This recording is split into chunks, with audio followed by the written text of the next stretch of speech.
कैसे हैं आप लोग दोस्तों? नमस्कार सभी को। एक स्मार्ट रिवीजन बहुत शानदार तरीके से मैटर को कैसे संक्षिप्त किया जाए, इसके लिए राजस्थान क्लासेज हमेशा प्रयासरत रहा है और कर रहा है। आज हम लोग बात करेंगे राजस्थान के भौतिक प्रदेश। किस तरीके से भौतिक प्रदेशों को सॉर्ट किया जाए, किस तरीके से हम लोग भौतिक प्रदेशों में वो सवालों को दोहराए जहां से एग्जामिनर आप सवाल पूछता है। तो हम लोग चल रहे हैं राजस्थान के ब्रह्मास्त्र नोट्सों में। आज भौतिक प्रदेशों के आप लोगों को यहाँ मैं बहुत संक्षिप्त में रिवीजन करवाने जा रहा हूं।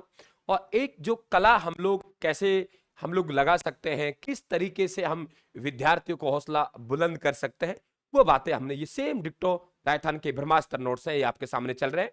और घड़ी लगा लीजिए, मैं अधिकतम 10 मिनट का समय लूंगा और 10 मिनट में वो सब बातें आपको करवा जाऊंगा जो आप लोगों के बहुत कामयाब आप लोगों के आएंगे। और आपका जहां से हौसला टूटता है विद्यार्थी का, वहां हौसला जोड़ने का काम राजस्थान करता है। सबसे पहले बात करते हैं राजस्थान के भौतिक प्रदेश अवशेष। देखिए यहाँ पे हम लोग बात करें, हमारे पास 33 महासागर जो हमारे मरुस्थल है और मैदान है, वो जो अवशेष रहे वो 33 महासागर के रहे। जैसे उत्तरी पश्चिमी मरुस्थल और पूरी मैदानी प्रदेश है, ये 33 महासागर का अवशेष रहा है। इसके अलावा अगर आपके पर्वत और पठार है तो वो गोंडवाना लैंड के अवशेष रहे। अंगार लैंड के अवशेष हमारे यहाँ नहीं मिलते। मोटे मोटे तौर पे हम लोग राजस्थान के जो 4 भौतिक प्रदेश है उन्हें अपन लोग डिवाइड करते हैं, तो कुछ इस प्रकार से उनका डिवाइडेशन बनता है कि उत्तरी पश्चिम मरुस्थल, हम बात करें पूर्वी मैदान, अरावली पर्वतमाला और दक्षिणी पूर्वी पठारी भाग।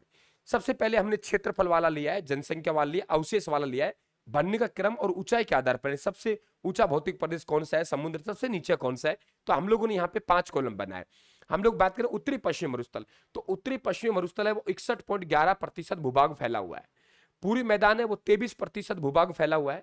और अरावली पर्वतमाला 9% में, दक्षिणी पूर्वी पठारी भाग है 6.89% में। यहाँ जनसंख्या निवास करेगी तो उत्तरी पश्चिम मरुस्थल में 40%, पूरी मैदान में 39%, अरावली में 10% और दक्षिणी पूर्वी पठारी भाग में 11%। एक ही ऐसा है जहां क्षेत्रफल से कम है, क्षेत्रफल 61.11 है, लेकिन हमारे पास जनसंख्या 40 है।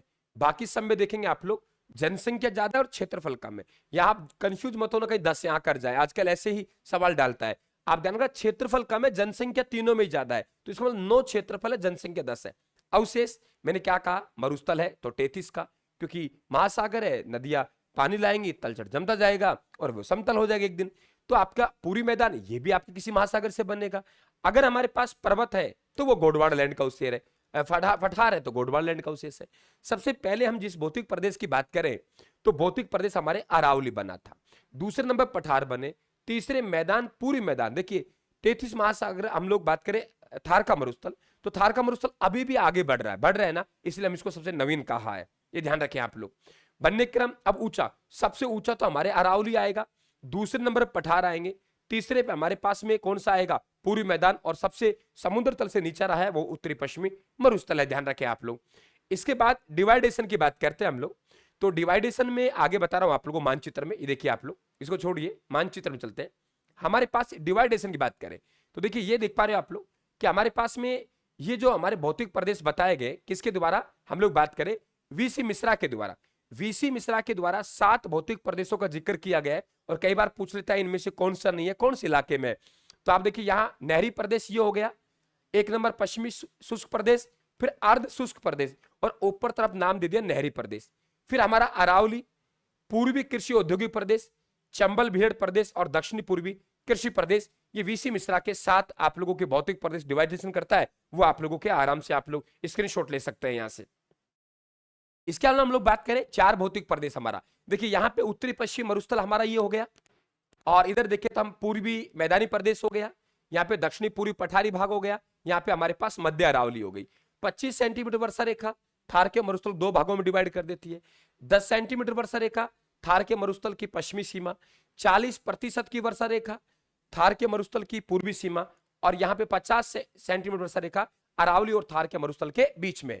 क्लियर आई समझ में आप लोगों के? आगे बढ़ते हैं। मोटा मोटा जहां से सवाल बन सकता है, हम रिवीजन के तौर पे चल रहे हैं। अब देखिए ये हमारा यहाँ पे देखेंगे तो जो मरुस्थल का पूरा मानचित्र है, हम क्या करेंगे कि थार के मरुस्थल ये हमारा यहां से हो गया, 50 सेंटीमीटर वर्षा रेखा है, यहाँ पे हमारा थार का मरुस्थल है, ये रहा। थार के मरुस्थल को और अरावली को अलग करने वाली 50 सेंटीमीटर वर्षा रेखा है, ये 25 की हो गई। 25 की। अब इधर वाला इलाका है ना, ये तो हमारा शुष्क मरुस्थल हो गया, बिल्कुल सूखा, और ये थोड़ा कम सूखा होगा, यानी इसे हम अर्ध शुष्क मरुस्थल नाम दे देंगे। शुष्क मरुस्थल को दो भागों में बांटते हैं, एक बालू का स्तूप युक्त प्रदेश, एक बालू का स्तूप मुक्त प्रदेश। तो मुक्त का ये जैसलमेर बालोतरा का आसपास का चट्टानी है, यहाँ से आप लोगों के मतलब पथरीला मरुस्थल है वो है, बाकी सब आपका ही हो जाएगा। हम अर्ध शुष्क मरुस्थल को चार भागों में डिवाइड करते हैं। ऊपर ऊपर घग्गर का मैदान, नाली, घग्गर नदी, यहाँ पे आपका शेखावाटी जिसे हम नागौरी उच्च भूमि कहेंगे, सॉरी शेखावाटी, आप लोगों के सरिया सरोवर, चूरू जिला, सर्वाधिक वार्षिक तापांतर, गर्म जिला चूरू, ठंडा जिला चूरू, ये आपका नागौर उच्च भूमि जहाँ कुबड़ पट्टी मिलती है क्लोराइड रोग के कारण, यहाँ पे सोडियम क्लोराइड की मात्रा ज्यादा मिलती है नमक के लिए। ताउसर गांव है नागौर में जो खुशबूदार मेथी के लिए प्रसिद्ध है। ये हमारा लूणी बेसिन, इसे गोडवाड़ा प्रदेश भी कह सकते हैं। पश्चिमी राजस्थान की सबसे ऊंची चोटी डोरा पर्वत है।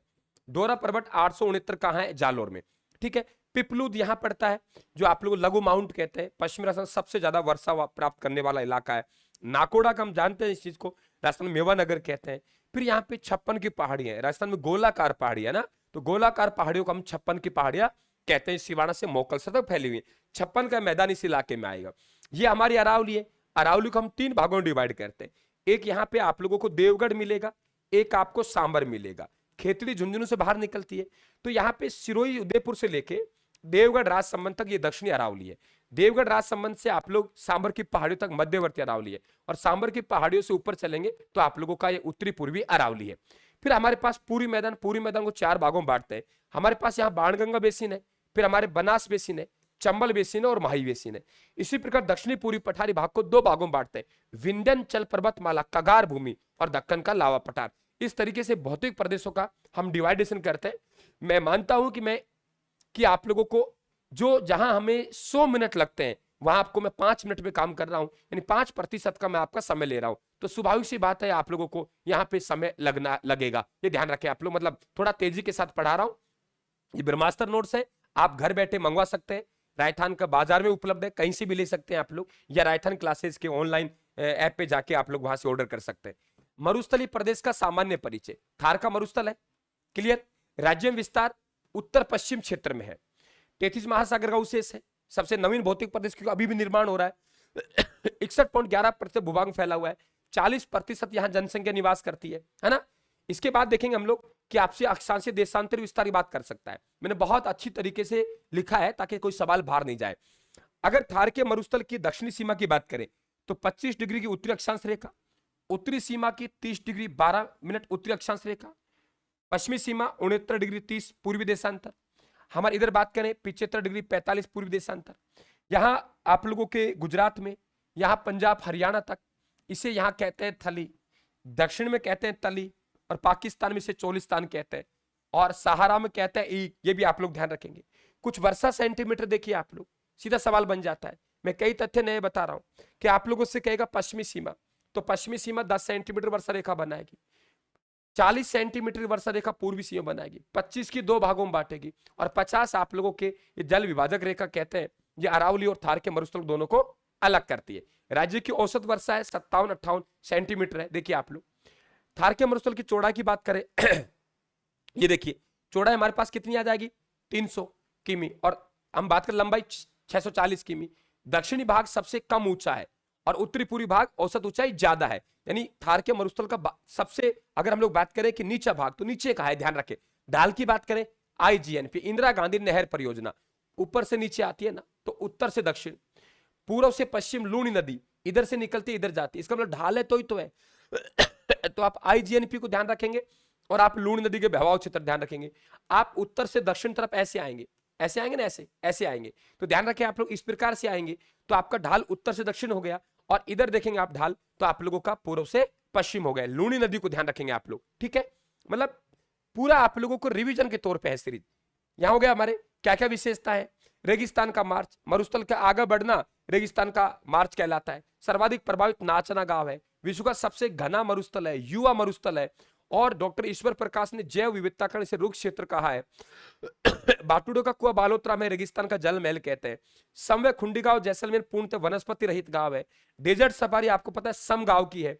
लाठीश्री क्षेत्र एक भूगर्भीय जल पट्टी है, सेवण घास मिलती है। सेवण घास एक पौष्टिक घास है, सूखने के बाद लिलुण कहते हैं, ठीक है। और गोडाउन पक्षी सेवण घास में अंडा देता है, इसलिए सेवण घास को हम लोग गोडाउन पक्षी की प्रजनन स्थली भी कहते हैं।